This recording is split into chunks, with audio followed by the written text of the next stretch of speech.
காக்கும் கரை விநாயகருக்கு சரணம், பூண்டி மகானுக்கு அரோகரா. காஞ்சிபுரம் மாவட்டத்திலே ஸ்ரீபெரும்புதூரிலே ஆசூரி கேசவ சோமயாஜிக்கும் காந்திமதி அம்மையாருக்கும் தெய்வ திருமகனாக பிறந்தவர் ஸ்ரீமத் ராமானுஜர்.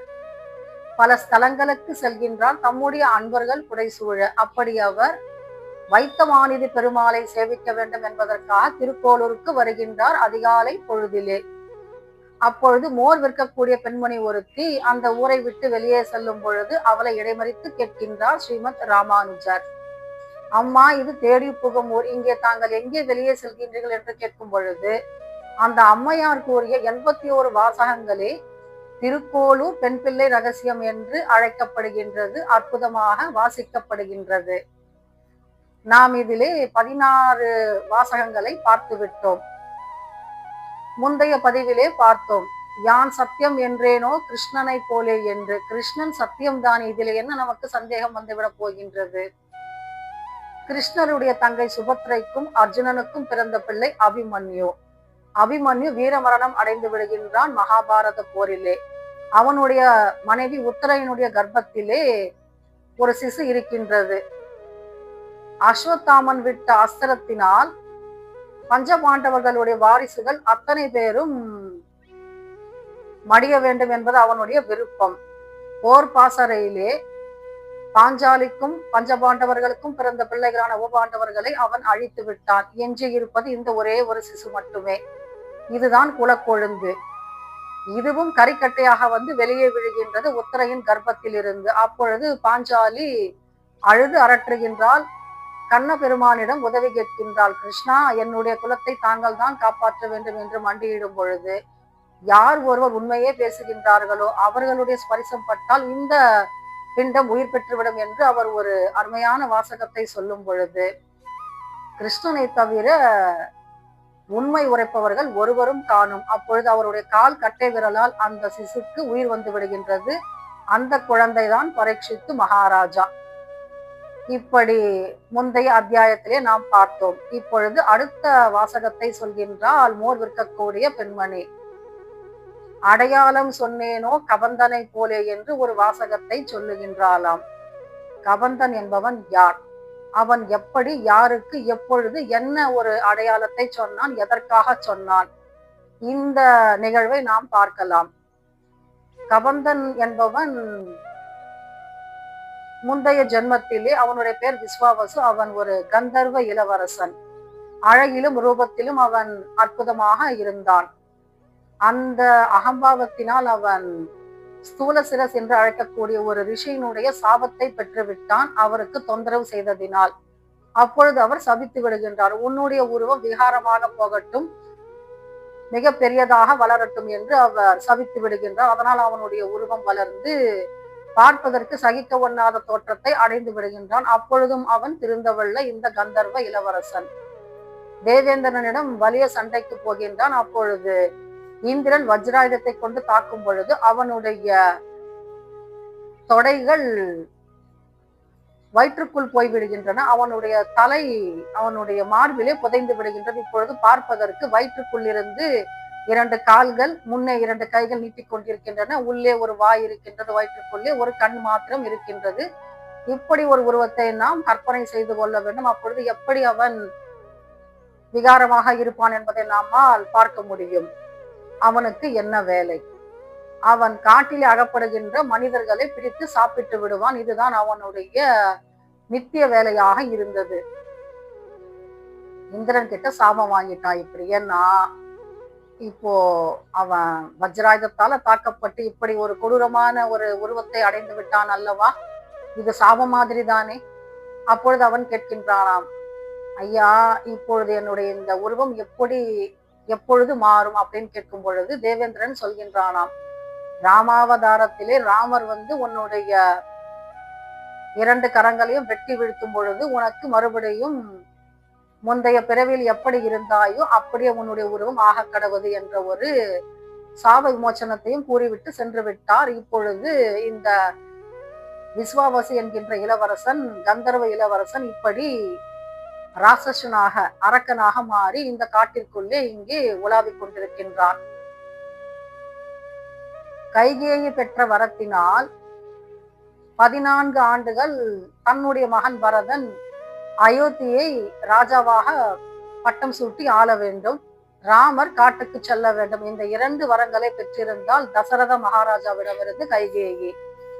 அப்பொழுது ராமர் என்ன பண்றார்? வனவாசத்திற்கு வருகின்றார். இளவலான லக்ஷ்மணனோடும் தன்னுடைய மனைவி சீதா பிராட்டியோடும். சீதா பிராட்டியை ராவணன் கவர்ந்து கொண்டு சென்று விடுகின்றான். ராமருக்கு என்ன செய்வது என்பது புரியவில்லை. ஏன்னா அவருக்கு வழி தெரியாது, இரண்டாவது அடையாளமும் தெரியாது. எந்த பக்கம் சென்றால் சீதை, யார் கவர்ந்து சென்றார்கள் என்ற ஒரு விவரமும் தெரியாது அவருக்கு. அப்பொழுது ராமரும் லக்ஷ்மணரும் அந்த காட்டிற்குள்ளே வரும் பொழுது இந்த கபந்தன் என்ன பண்றான்? 2 கைகளையும் நீட்டிக்கொண்டு 2 பேரையும் பிடித்து விடுகின்றான், ராமரையும் லக்ஷ்மணரையும். அப்பொழுது ராமர் சொல்றாரு, இந்த அசுரனிடமிருந்து நாம் தப்பிக்க வேண்டும் என்று சொன்னால் இவனுடைய கரங்களை வெட்டிவிட வேண்டும் என்று சொல்லும் பொழுது ராமர் ஒரு கரத்தையும் லக்ஷ்மணர் ஒரு கரத்தையும் வெட்டும் பொழுது இந்த கபந்தன் சொல்கின்றான், ஏன்னா அவனுக்கு வயிற்றுக்குள்ள வாய் இருக்கு இல்லையா, அவன் பேசுறானா, சுவாமி செஞ்சதுதான் செஞ்சீங்க, முழுசா எனக்கு நல்லது செய்யுங்களேன், என் 2 கரங்களை மட்டும் வெட்டி விட்டீர்கள், என்னை அக்னியிலிட்டு எரித்து விடுங்கள் என்று சொல்லும் பொழுது இந்த வேண்டுகோளை ஏற்று ஸ்ரீ ராமச்சந்திரமூர்த்தி என்ன பண்றாரு? அந்த உருவத்தை அக்னியிலே அவர் போட்டு விடுகின்றார், எரித்து விடுகின்றார். அப்பொழுது அவனுடைய அழகான கந்தர்வ ரூபம் வெளிப்படுகின்றது. அப்பொழுது அவன் வணங்குகின்றான் ராமருடைய திருவடிகளிலே விழுந்து, சுவாமி எம்பெருமான என்னை காப்பாற்றி விட்டீர்கள், தேவேந்திரனால் நான் இப்படி ஆகிவிட்டேன், என்னுடைய அகம்பாவத்தினால் நான் அழிந்தாலும் இந்திரன் கொடுத்த சாப விமோச்சனத்தினால் நான் உங்கள் முன் இப்படி நிற்கின்றேன் அப்படின்னு சொல்லும் பொழுது அவர் என்ன காரணத்துக்காக இந்த காட்டிற்கு வந்தார் என்று சொல்கின்றார். என்னன்னா, சீதா பிராட்டி அம்மையை மாயமான் மாரிச்சனை கொண்டு ஏமாற்றி வஞ்சகமாக ராவணன் கவர்ந்து சென்று விடுகின்றான். இந்த விவரம் எதுவும் தெரியாது ராமருக்கு. யார் தூக்கி சென்றார்கள், சீதை எங்கே சென்றார் என்பது தெரியாது. இப்பொழுது இக்கட்டான நிலைமையில இருக்கின்றார் ஸ்ரீ ராமச்சந்திர பிரபு. நாம நினைப்போம், ஒரு சாதாரண ஒரு மனுஷனுக்கு நாம உதவி செஞ்சாலே சொல்லி காண்பிச்சுக்குவோம், அவர் இப்படிப்பட்ட ஒரு இக்கட்டான சூழ்நிலை இருந்தாரப்பா, நான் அவருக்கு உதவி செய்தேன் என்று நாம் பெருமையாக சொல்லிக்கொள்ளும். ஆனால் கபந்தனுக்கு கிடைத்த வாய்ப்பு பாருங்கள். யாரை நாம் கும்பிட்டால் நம்முடைய இந்த சம்சார சாகரமே தாண்டப்படுமோ அப்படிப்பட்ட அருமையான ராம என்ற மந்திரத்தை கொண்ட ஸ்ரீ ராமச்சந்திர பிரபுவிற்கு உதவி செய்கின்றான் கபந்தன். ராமருக்கு உதவி செய்யறான். எப்படி? ஐயா, நீங்க சொன்னீங்க இல்லையா, சீதா பிராட்டியை யாரோ கவர்ந்து கொண்டு சென்று விடுகின்றார்கள் என்று, யார் என்று தெரியவில்லை என்று கேட்டீர்கள் அல்லவா, உங்களுக்கு நான் அடையாளம் சொல்றேன். என்னன்னா, நீங்க இன்னும் கொஞ்சம் தூரம் இப்படி கிளம்பி போனீங்கன்னா மதங்க முனிவருடைய ஆசிரமம் வரும். அங்கே சபரி என்பவள் உங்களுக்காக காத்து கொண்டிருக்கின்றாள் ஐயா, காலகாலமாக. ஏன்னா ராமர் எப்படி வருவார், எந்த நாளில் வருவார் என்பது சபரிக்கு தெரியாது. அவள் ஒரு ராம பக்தை, பார்க்காமலே ராமர் மீது அன்பு கொண்ட பக்தை. ராமர் இந்த ஆசிரமத்திற்கு கட்டாயமாக வருவார், அவருடைய திருவடி இந்த குடிலே படும், அப்பொழுது நாம் அவரிடம் மோட்சத்தை பெற்றுவிடலாம் என்று ஒவ்வொரு கணமும் காத்து கொண்டிருக்கின்றாலாம் சபரி என்ற மூதாட்டி. நீங்க முதல்ல மதங்க முனிவருடைய ஆசிரமத்துக்கு போங்க, அங்கே சபரி காத்து கொண்டிருப்பார். மற்றும் ஒரு விவரத்தையும் சொல்கின்றான் பாருங்கள் கபந்தன்.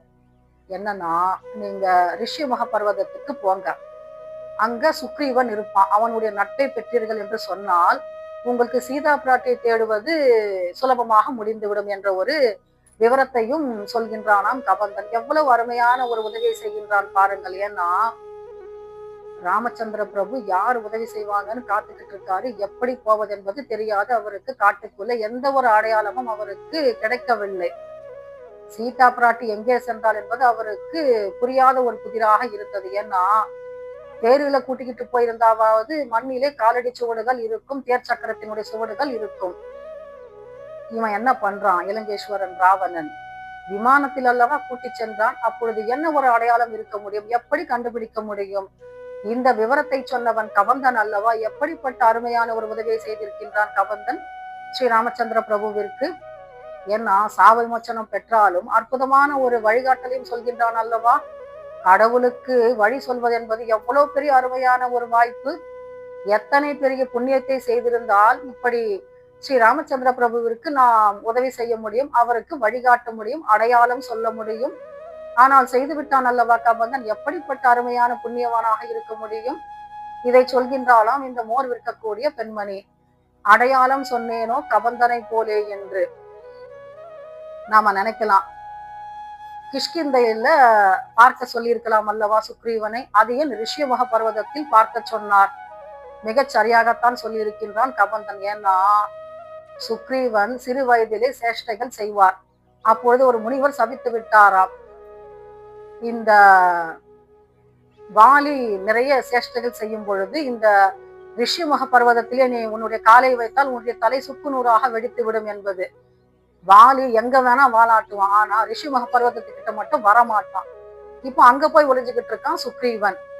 இப்படி அவன் இருக்கக்கூடிய இடத்தை அற்புதமாக காண்பித்து கொடுத்து ஸ்ரீ ராமச்சந்திர பிரபுவிற்கு வழிகாட்டியும் அடையாளம் சொல்லியும் அவருக்கு அற்புதமான உதவியை செய்தவன் கபந்தன். இதைத்தான் சொல்லுகின்றால் இந்த மோர் விற்கக்கூடிய பெண்மணி. அடையாளம் சொன்னேனோ கபந்தனை போலே என்று. ஏன்னா சாதாரண மனிதர்களுக்கு நாம் உதவி செய்தாலே நாம் பெருமையாக பேசிக்கொள்வோம்.